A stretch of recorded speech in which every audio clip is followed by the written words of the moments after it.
Well, Mr. Jones, how you doing tonight? I'm doing good, Rich. How are you? I was good till that thunder and lightning hit, man, and that thunder came through and lightning flashed and electric went off, and I jumped through the roof here just a second ago and had to restart everything.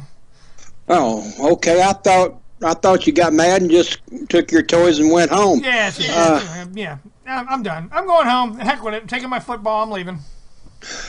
They've been calling for thunderstorms for 2 days up here. It rained every bit of 20 minutes this morning. It's cloudy here and the wind's blowing, and it was sprinkling just a minute ago. I'm jealous we're not getting any rain, thunderstorms, or anything up here. I don't think I'm living right. We were getting light rain, and I had an occasional distant rumble of thunder, and I was playing that Toes video, and next thing I know, there was this horrendous crash. And it was the thunder. I mean, there was no rumble or anything. It was just like lightning hit. Wham! The whole place lit up. And my electric flashed. And I lost everything. And my daughter ran in. Are we okay? I said, I'm still breathing. You're still breathing. We're okay. Let's find out everything else. So while it rebooted, I looked around. Other people coming outside looking around at their buildings to see if they're all right. I don't know what it hit. But now that I've got my... Yeah, that's my excitement for the month. I'm good. There you go. Pacemaker's working still. So, yeah, we're doing all right. All right, tonight's show is... What are we going to talk about? We're going to talk about canning and prepping and off-the-wall places to get food if Sammy wants to tell you about it, because I'm not. And whatever else we want to talk about. I went over to around the cabin. I was put up a blog today on or a video here the other day about doing the math on canning. I don't know if we talked about that last week or not. I don't think so. No, we didn't get to that one. And you know, about what we do as preppers and how did we get it to where we are today? You know, I mean, our you know. Rich, what started you in prepping? Why do you do your bushcraft? Why do you can? Well, why can't you just go to the store and you know? I know that we're not arrogant people, but I'm an arrogant person. It's all about me. Yeah, I know. Your head's bigger than your shoulders. That's just because you were deformed as a kid, not because you're arrogant. That's right. But you know, why are we the way we are? You know, what brought us to where we're at? All right. We got some good people in the rooms to ask. I mean, I'd love to hear Castle Mom's story and yours and Sammy's and just what's going on in the world and where we got to where we're at and why did we do it?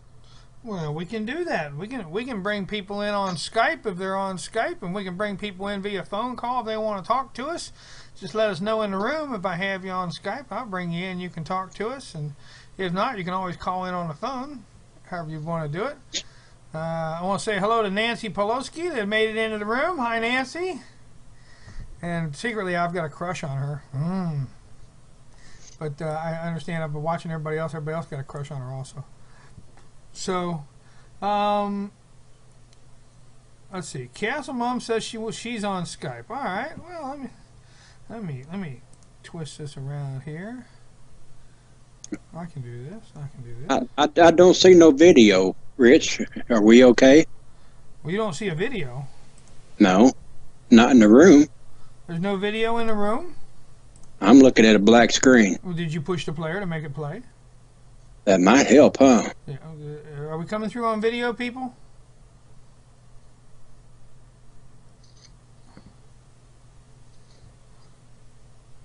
There I am. There you go. Yeah, you make sure you turn off the volume on the player, otherwise you'll drive yourself crazy because it'll be a momentary lag. I've already done that. Yeah, all right, very good. Silo says, learn how to can from down the family line. There you go. That's where I learned too. I mean, from my mama, and I love it. Let's see if we can bring. Let's see.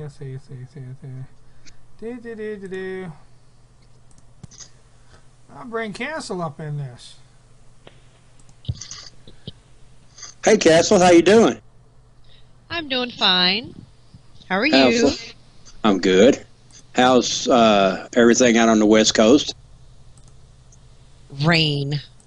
Totally raining all day, today and yesterday. I'm just tired of it. Well, you should be used to it by now. I mean, that's what it does out there. Yes, it does that out here, but gee, it's going into summer now. Uh-oh, somebody's echoing back. Who are we echoing back through? I'll sit back a little bit away from the TV and see if that helps, or computer. All right. Now, Castle, his questions was, what did you ask Phil? What brought you to this position that you're in now? What started you into this? Oh, you're asking me what started? I'm asking you. You've been doing this for many years. You've been taking care of the kids and doing everything else and all that stuff. What started you into, being I don't want to say a prepper or a self-reliant person? I mean, okay. What brought you down the path to where you're at now? What started you down this path? How did you get to where you are? Well, I can thank my grandmother and my mother. My mother because of her laziness, but my grandmother because she made sure that I knew everything or close to everything that she knew. I started cooking when I was 5 years old over a wood stove. I started sewing at the age of 8 on a treadle machine. And my grandma wanted me to know how to support myself. My father even taught me how to hunt, how to chop wood when I was a kid. I've shot black powder rifles, pistols, any kind of caliber firearm. And he told me, I want you to know how to stand on your own and depend on yourself without having the need for a man. So I learned everything. But what got me really into doing it for the past 3 or 4 years was I started seeing the economy and the way it was going. I started seeing the food prices go up. And now in Congress, they are cutting the budget to food stamps. I have been on Social Security SSI for the past 15 years. I've been on food stamps for 15 years. And being on SSI, even though it's a federal welfare type system, I don't see it lasting. Right now, the state of Washington is pulling back their budgets, they're cutting budgets, and they have cut budgets by 50% to all unemployment recipients that have been on unemployment for 6 months. Now with these federal mandated budget cuts to food stamps, guaranteed Washington State will begin cutting theirs. So on my measly $180 in food stamps that I support 2 people on now, not totally, but I put mine into the house pot to, but we all each get approximately that amount, 150 each. I see our food stamps being cut anytime between June and September. Well, let's I'm going to go off on a little tangent here, if you guys don't mind for a second. But the food stamp thing and the welfare stuff and the other things. Now, if you're on food stamps, that's one thing. SSI, welfare, there are medical reasons. I have no problem with that. The original plan was, remember a few years back, it was, we'll give you 3 years, and then you find something else. What it was is for the people who were not physically disabled, it was for the people that needed help and a hand up. I have no problem with helping somebody and giving them a hand up. The problem I have is when you have grandmother on food stamps and housing and other stuff, the mother on a food stamps to housing and other stuff, and then you have the daughter who's 16 and pregnant and going, it's okay because I'm going to get an apartment next month and I'll be here and my baby will be taken care of and I have a place to live and I have this and I have that. We are teaching people how to live off the system, and we need to stop the system that's doing it. When people need assistance, that's one thing, but to abuse the system, you know. So Countryman's holding up his phone. Okay, is that an Obama phone? Yes, it is. But you have one Obama phone. What about the lady who had like 15 Obama phones? I've seen her in Philadelphia. But here's the kicker. My main phone number is through Skype. I have a free Skype. I pay for a Skype phone number. I cannot dial 911 on it. And the only time that I do use my Obama phone is to dial 911. I've used it for that purpose only twice within the past 6 months. There you go. Now, Rich, yes, ma'am. Just because I get Social Security, SSI, and food stamps, do you seriously think I enjoy it? No. Hell no, Bubba. My wife is disabled. She gets Social Security. She gets $6 a month in food stamps.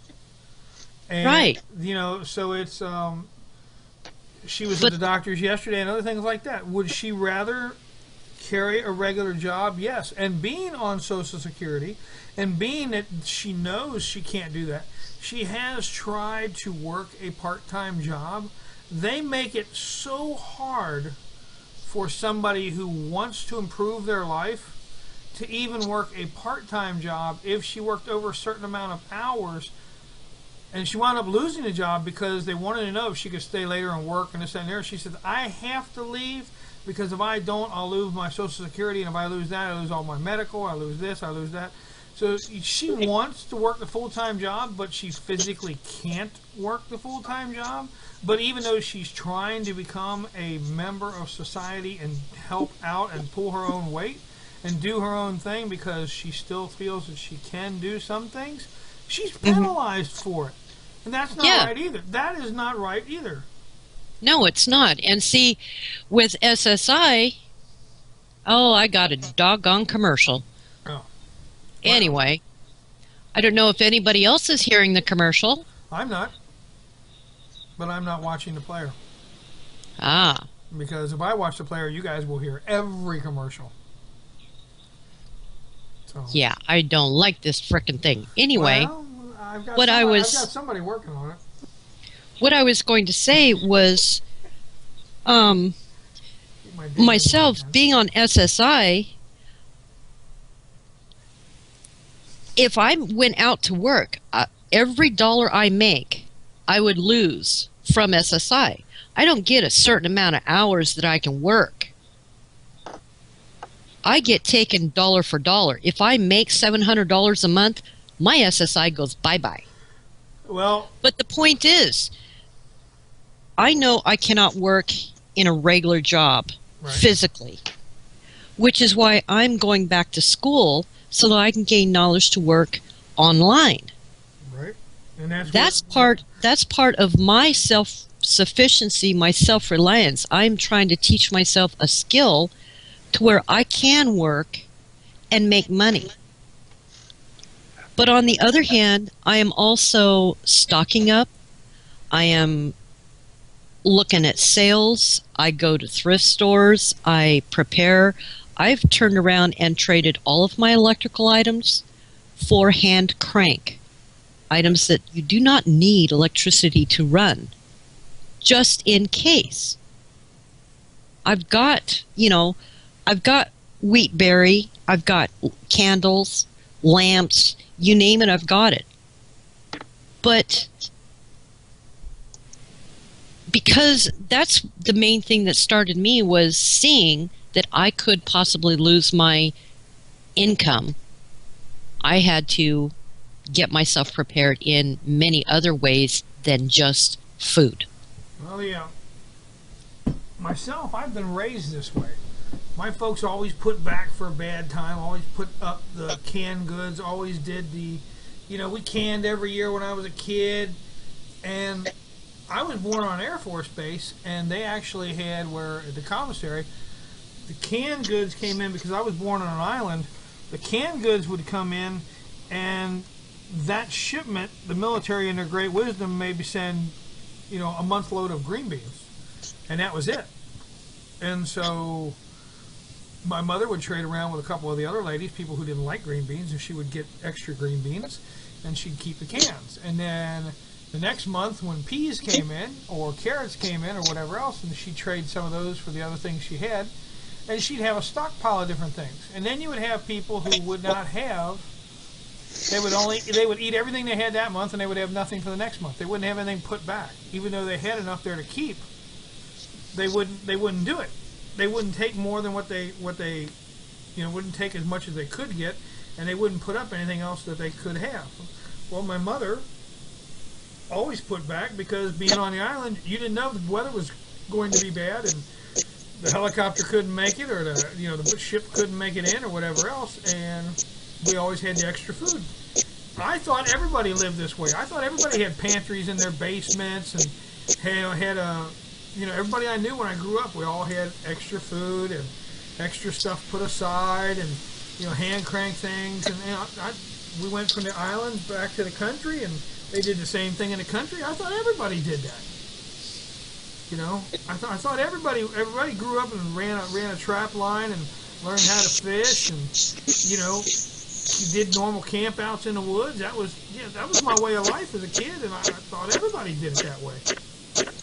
So, well, that's real strange, because I've found that a lot of women my age do not know how to can, do not know how to sew, crochet, knit.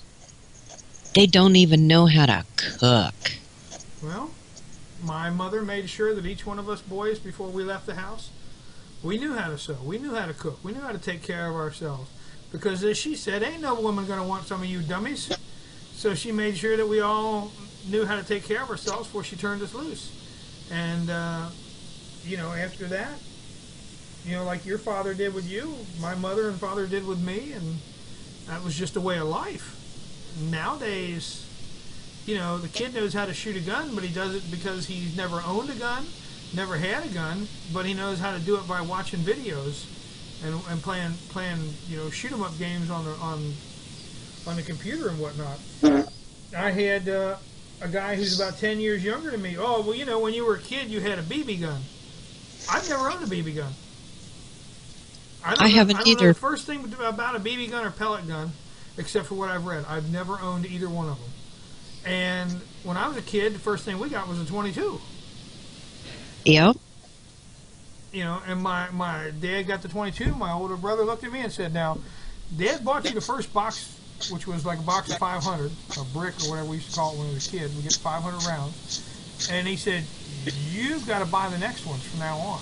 So you've got to go out here and shoot squirrels and sell the squirrels, and rabbits and sell the furs, and learn how to tan them." So then my brother showed me how to do all that stuff so I could make the money.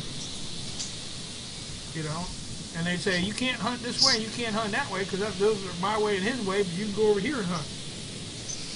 And we learned how to do it that way. It was just the way we learned things and what we did. And unfortunately, we were kids. We took the gun to school.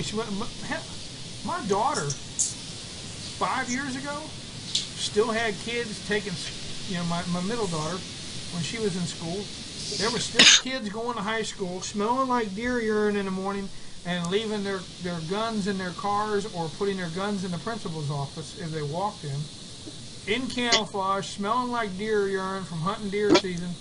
Or they would send another kid in with a note, "Hey, Johnny got a deer. He won't be in until later on today because he's got to call his dad to come get it." Yeah. And they accepted that. Now, if your kid walked in wearing camouflage, smelling like deer urine, and walked a rifle in and said, "Here you go, Principal whoever, Principal Smith, you need to hold this rifle for me till after I get out of school," it'd be the end of the world. There'd be every cop in the town. It would be there, and weapons drawn, and the school would be shut down. And this is just a normal way of life. I don't understand. There was a 12 gauge and a 22 automatic with 15 rounds in my Toyota pickup every day from September till March. On school property. we carried a 22, and we carried a 22 revolver. I had a Ruger single 6. Now this is so old that it didn't have the swapped out cylinders. It only had one cylinder, a long rifle. 22 long rifle is what the cylinder was, so you could put shorts and CBs and other stuff in it. But that was the only thing in that pistol we had, and it stayed in the glove box of the truck. So if we saw groundhogs or something on the way on the side of the highway, we could stop and shoot it. That's what the pistol was for, in the glove box. It was a different time back then. I don't know. A lot of things have changed, but I think we're getting off the subject. But as far as canning, why do you do, Rich? Why do you do what you do? I mean, as far as putting stuff up back, are you afraid of the future, or no, absolutely not. Matter of fact, just the other way. I'm planning for the future. I'm not afraid of the future. I'm planning for the future, and I want to have. Right now, if you ask my wife, she'd probably tell you I got about 3 years worth of food in this apartment. In my apartment, I've got 3 years worth of food here. I'm working on it, brother. Because the electric could go out tomorrow.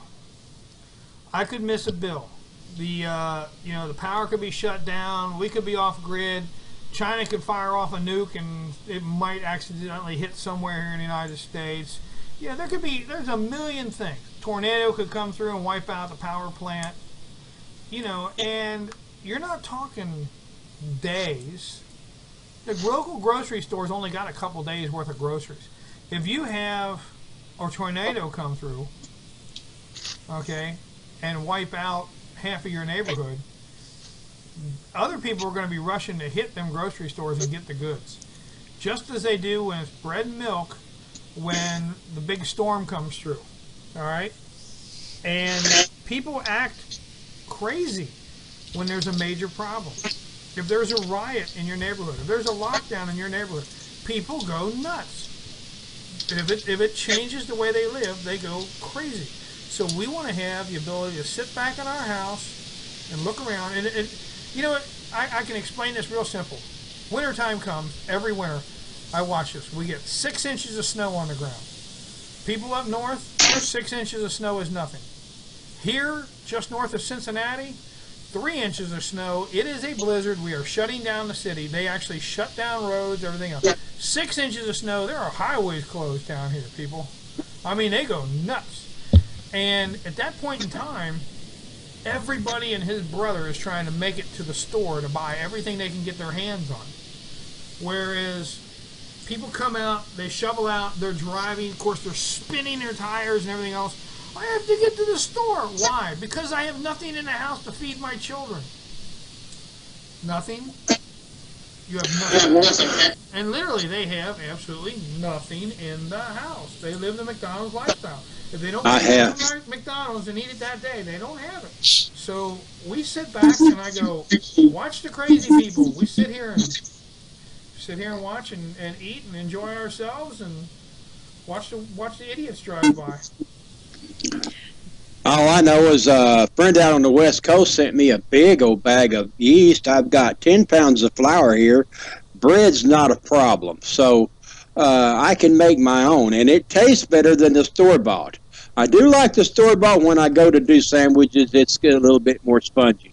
That's the only reason that I break down sometime and buy a loaf of the good stuff. But, you like canning, Rich. What all have you canned in the past 3 months? We have canned up hot dogs. I canned up some chicken off the bone. I had chicken breast I picked up on sale.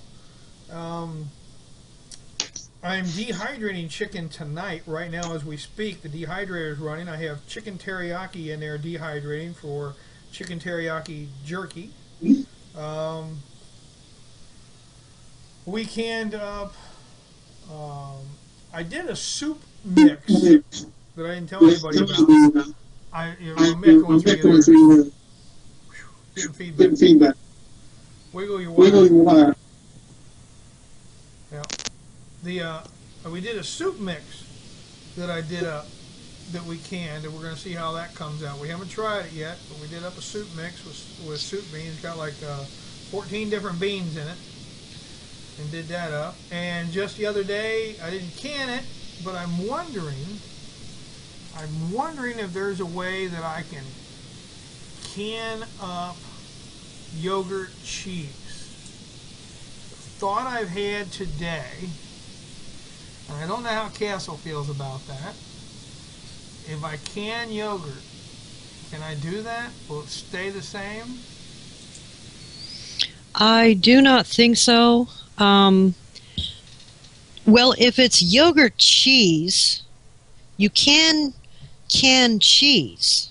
Now, Bear Prepper has canned cheese. Yeah. But yogurt cheese, I don't know for sure. What makes me wonder is if we can can butter.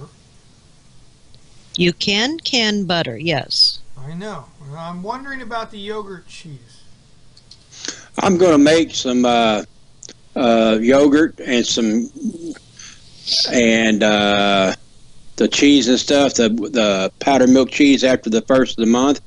And there's only one way to find out. I will make some, pressure can it for 90 minutes, and we'll stick it on the shelf and see what happens. I'm wondering because I drained out, I did everything you showed on your video. I put I actually used an old handkerchief, that's a white handkerchief, and I put the yogurt in there, and I tied it up, and I let it hang and drip out most of yesterday. It was cool here, so I let it drip out most of yesterday. And then last night I put it in the fridge and pressed it, and I actually got up at like 2 a.m. and made sure that there wasn't any liquid touching it. I had it pressed up on a strainer net, but I did pour out what little bit of liquid was in there. And this morning when I got up, there was hardly any liquid at all, and it was very firm, as you saw.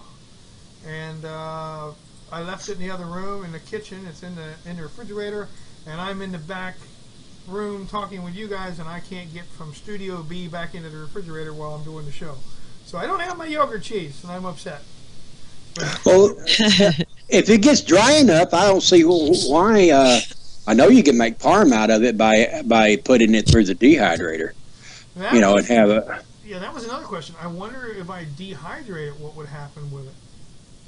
You would get dehydrated cheese similar to what you find in the box cheese, like Kraft mac and cheese, the sacks of powdered cheese. Right. You would actually get the powder, the cheese would dehydrate, and you crumble it up and powder it, and then you dehydrate it for at least another hour to two, because it will clump a little bit. Right. But you can dehydrate cheese. And then what do I do to save it? Put it in a sealed jar or food saver bag. Take all the air out of it. You can also put it in a regular Ziploc bag and stuff it in the freezer. Rich, have you ever had baked cheese? Baked cheese? You take a block of yellow cheese, jack cheese, whatever, and instead of making the cheese sticks out of it, like you get in those single serve deals, about a ½ inch in diameter, 3 or 4 inches long, you stick them on a piece of wax paper or baking paper in your oven, 350 degrees for about 40-45 minutes, and you bake them. All the oil will run out of the cheese, and you'll get something that looks like a big yellow orange French fry, and they taste delicious. Don't knock it till you try it. Okay, if I bake cheese, most of the time I'm thinking my cheese will wind up all buoy in the bottom of the pan. No, it really don't. You got to get cheese. Now, I'm not talking Velveeta processed cheese that's going to melt on you. But the other kind, it'll you leave your temperature low, 300, 350. I forget what temperature I had it on. But you can bake it and the oil will run out, and it tastes pretty dadgum good. Yeah, I tried fried ice cream, but it just made a huge mess in the broiler. I haven't figured that secret out yet. But yeah, you know. Well, talking about ice cream, tomorrow night on my show, it's going to be live, and we'll be making homemade ice cream. Well, good, because I was going to ask you where the stuff is for the show. But if it's going to be live, I'm not worried about it now. Yeah, it'll be live. That's good. So, yes, the yogurt cheese turned out wonderful. And, you know, what got me to this point, I'm past, I want to say I'm past being a prepper, because your preps, you know, if you got 2 or 3 years or whatever else, or 6 months, whatever you feel you need, okay? Your preps will only get you so far. And I'm at the age and the knowledge base now where I realize it's beyond prepping that I want to go. It's self-sufficiency, self-reliance that I want to do. So learning how to, you know, as I've learned how to take care of myself in the woods, and I can take care of my family in the woods, and I know I can do this because I've practiced it and done it for so many years, to be able to, now I've gotten my interest into solar and other things like that. And we have at the farm, we have hydroelectricity at the farm that we have in place. We have solar at the farm, but they're older solar units and they need to be updated. And it's these things that are piquing my interest now. I was talking with Micah earlier today, and we said, why doesn't every house, when we were talking about solar power, why is it, it's not that expensive anymore for solar power. Why doesn't everybody in the United States have some kind of solar power on their roof? And I know somebody's going to say, well, you don't get the optimum solar efficiency unless you have, okay, who cares about optimum solar efficiency? If you have some, it's better than none. You know, if you have some Band-Aids, they're better than no Band-Aids. If you have some electricity, it's better than no electricity. You know what I'm saying? If you have some food, it's better than no food. You know, I understand where people want to have optimum electricity, but why don't they make windows with the top windowsill? You know, you've got 2 pieces of glass. One that stays there at the top of your window, and one that goes up and down. Or if you have the windows that go side to side, one of them doesn't move and the other one does. Why isn't the other window, the window that does not move, why is it not solar panels? Why is it not collecting solar?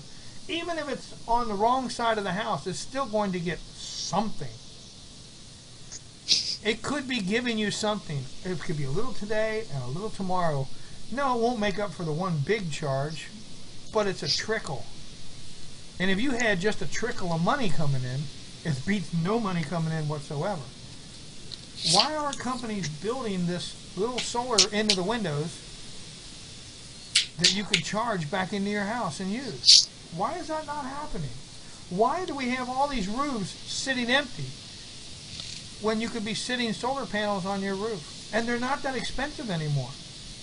Because once those are installed on each and every roof or house, they lose money. They lose profits. They lose taxes to the government. The companies want everyone on one grid so that they can make the money, and you pay through the nose for it. They don't want you to be self-sufficient in that extreme.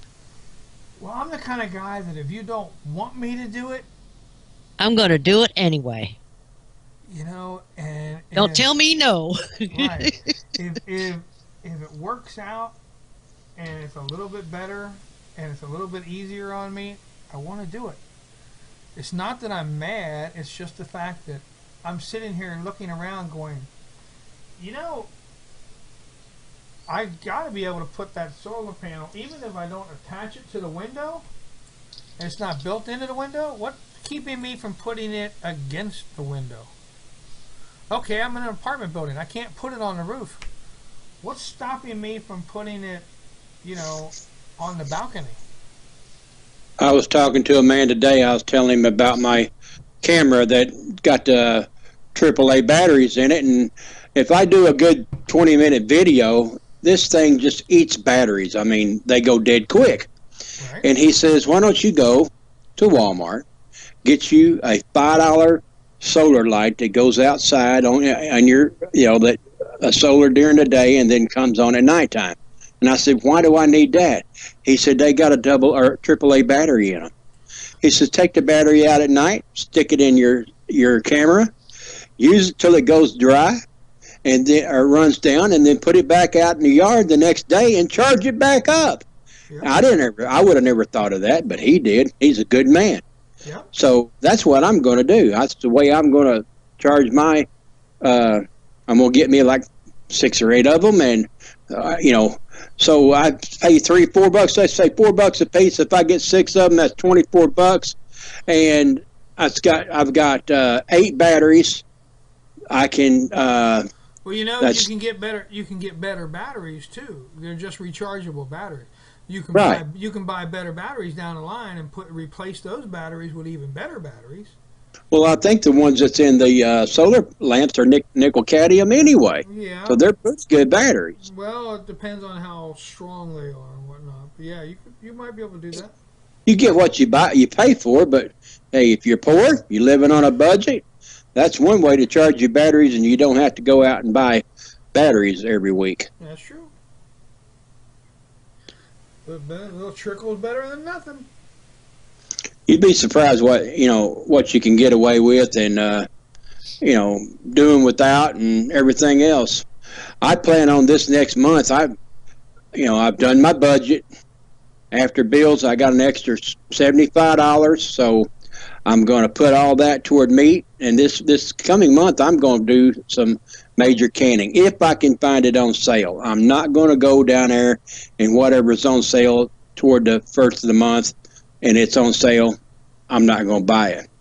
Castle Mom said she was on food stamps. Everybody knows by now that I am too. But I'm going to take what money I got and budget the rest, and see what I can come up with. I've got maybe 8-10 pages here of coupons that I printed off in the past 3 or 4 days, and about every other day I go in and I got a toolbar on the top of my computer here, and program bar, whatever you want to call it, and I hit that, I refresh it, and then I go down through there, and the coupons that I need, I go ahead and print them off. And you'd be surprised what you can find just fiddling around on the net. And, a lot of us, if you got a full-time job, fine, I'm proud of you. Castle and I both, if we go out and work, first of all, I'm afraid they'd take my whole check away. So I'm supposed to be permanently disabled with a bad heart. There's a lot of things I can do, but I really shouldn't do anything. So we'll leave it at that. But when it comes to sitting in the front of a stove in there and watching a pressure canner, I think I can handle that. So, in my opinion, whatever goes on behind your own closed door is your business. Yeah. Well, we like to think that way, but oh, no longer with these frickin' smart meters. They can track your ass in the house. You know what? We actually got smart meters here. I didn't know it, but I thought they were estimated, and he said no. He says we go by and it clicks off on the road. So we have smart meters here for the electricity. I don't know if they got it for the gas or not, but I keep an eye on my electric bills. Are way down, $29 this month, because I got the doors open, the windows open, and I love it. Yep. My gas bill is down to whatever I cook on the stove, the 4-burner stove, and I got a gas water heater, so I'm not burning that much gas. So my utilities this month is way down. I love it. I'm going to stash some of that money back, because come this winter, they're going to be right back up high. So. Yeah. Now, you talk about money now. I just got rid of some silver the other day. I just cashed in silver. And there was a couple things I wanted. I had some extra silver here, and I cashed in that silver. And it didn't pay so great. It was in the 20s. I mean, I could have cashed it in before, and it was almost $30, but it was down in the 20s. And I cashed it in this week and got a couple of special things and stuff like that because I can't eat silver. You know what I mean? Where'd you sell it at, Rich? The hawk shops up here are paying $7 a piece for silver dollars. Well, I took mine in there and I laughed at them and brought them home. Yeah, no, it's you pay. It's by the ounce. It's like $20-some an ounce for silver. I took in four. Let's see. I took in 4 silver half dollars, and I got $19. And I go to a coin shop down the street from my place. Down here is where I go. It's called Main Street Coin. It's here in Fairfield, Ohio, and I've been dealing with them a long time. And they watch Kitco.com.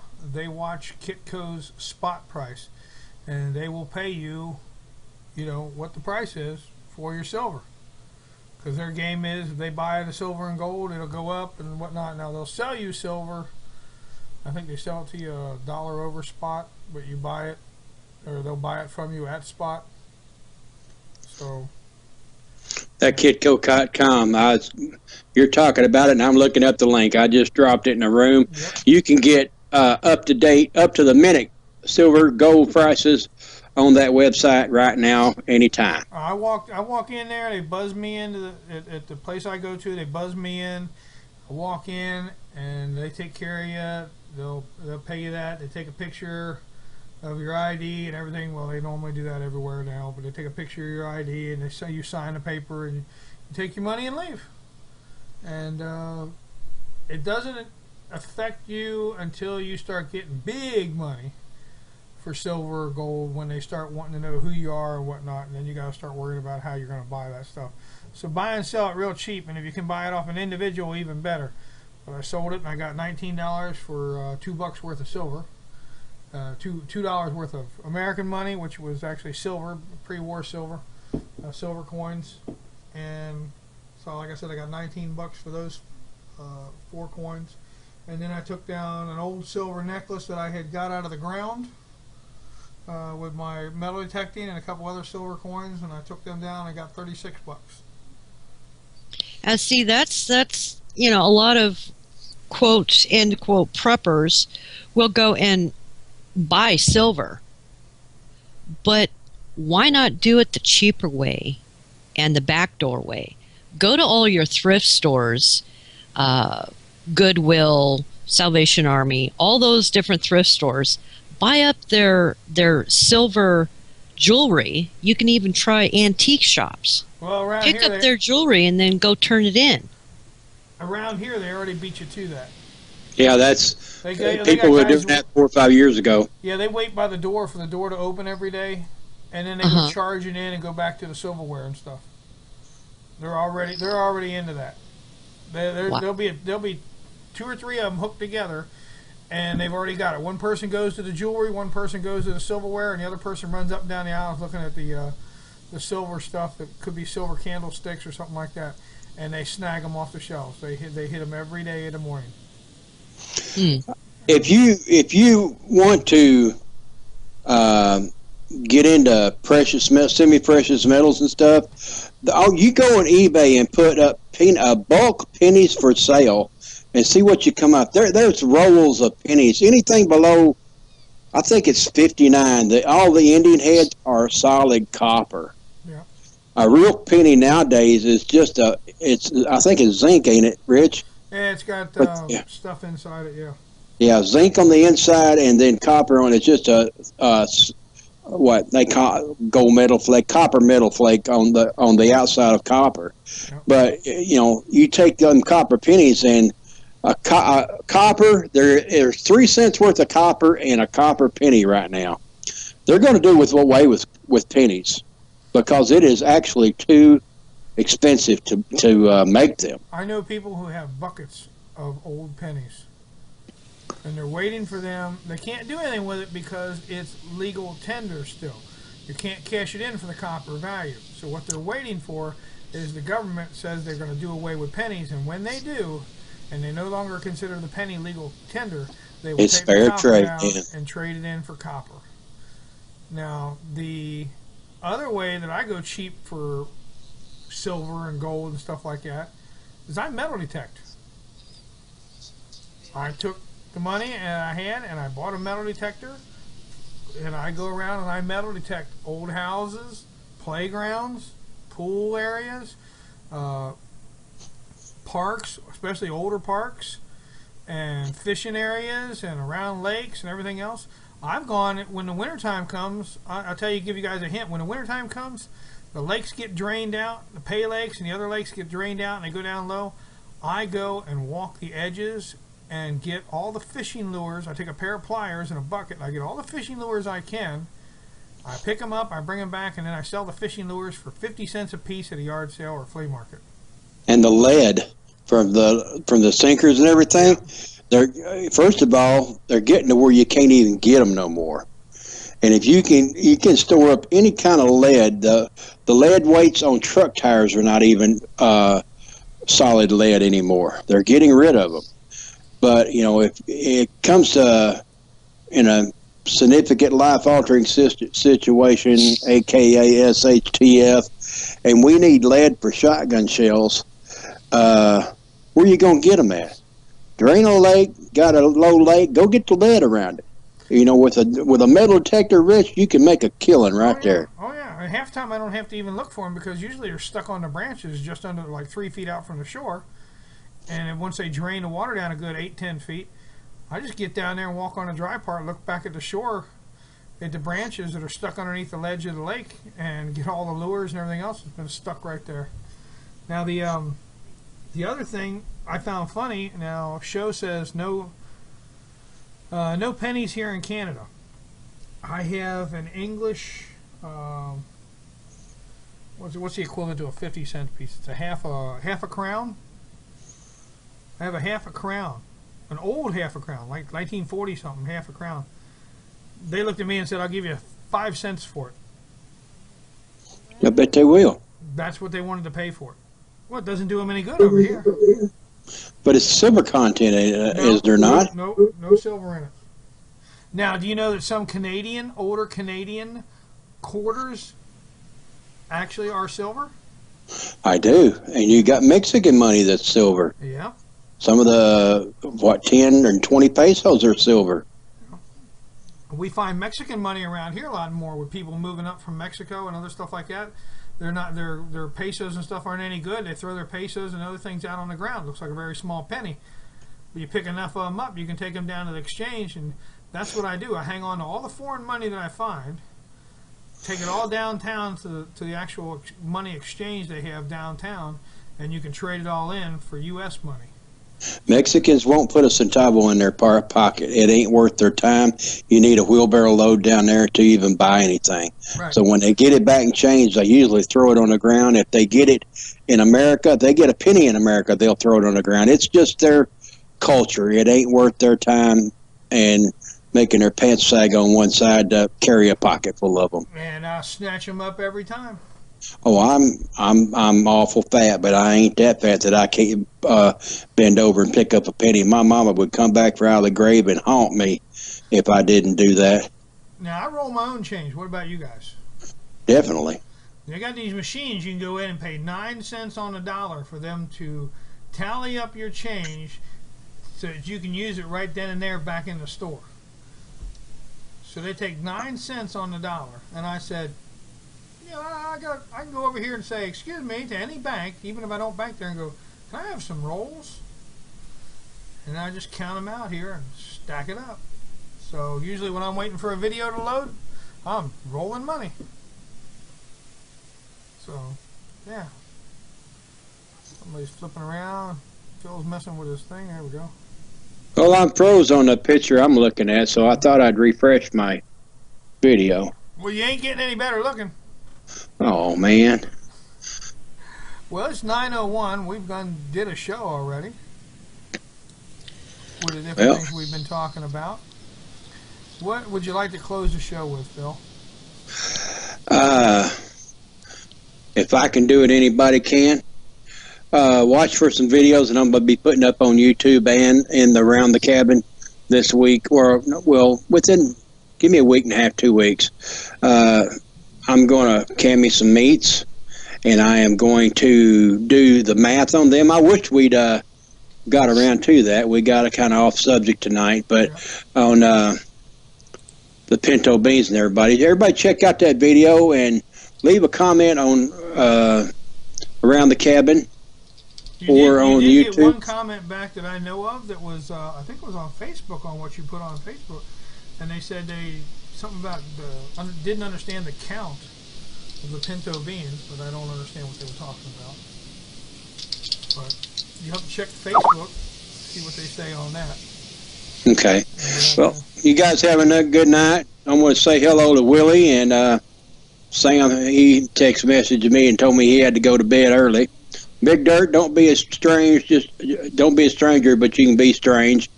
And I just want to say God bless to everybody, and thank you for the show, and maybe we'll do it again sometime. Well, here, Silo says they stripped the old TVs. What do you take out of an old television? Oh, a lot of them has the circuit boards. They got silver in them, and the tubes and everything. If you get down and you break all that glass off of them, most of the bottom of those bulb type tubes are all aluminum. And isn't there copper wiring in there too? Oh, big time. That's a lot of work for. I'm going to tell you a quick way. It's not eco-friendly, but you pour about a quart of gasoline on top of an old picture tube TV, and you thump a match on it and come back about an hour later, and you pick through all the ashes, and the copper's just laying there nice and pretty for you. And don't get too close because it does go boom and when the picture tube blows up. They will not take burnt wire here or burnt copper at some of the places in my area. That's because they think it's stolen. Right. They take that wire and they won't take the wire or whatnot, and you burn all the insulation off of it. They won't take it. A lot of places that I know of will take it, but they do it at a reduced rate. And they take your ID too. I mean, if I wouldn't be stripping out old houses and getting caught, because they're coming on that nowadays. Oh yeah. Really are. All right, people. Well, thank you for being here. Let's close this up. Thank you, Countryman, for having me on. Appreciate it. Thank you guys for being on. Wonderful. Just let me know what you need. God bless. Talk to you later. Bye.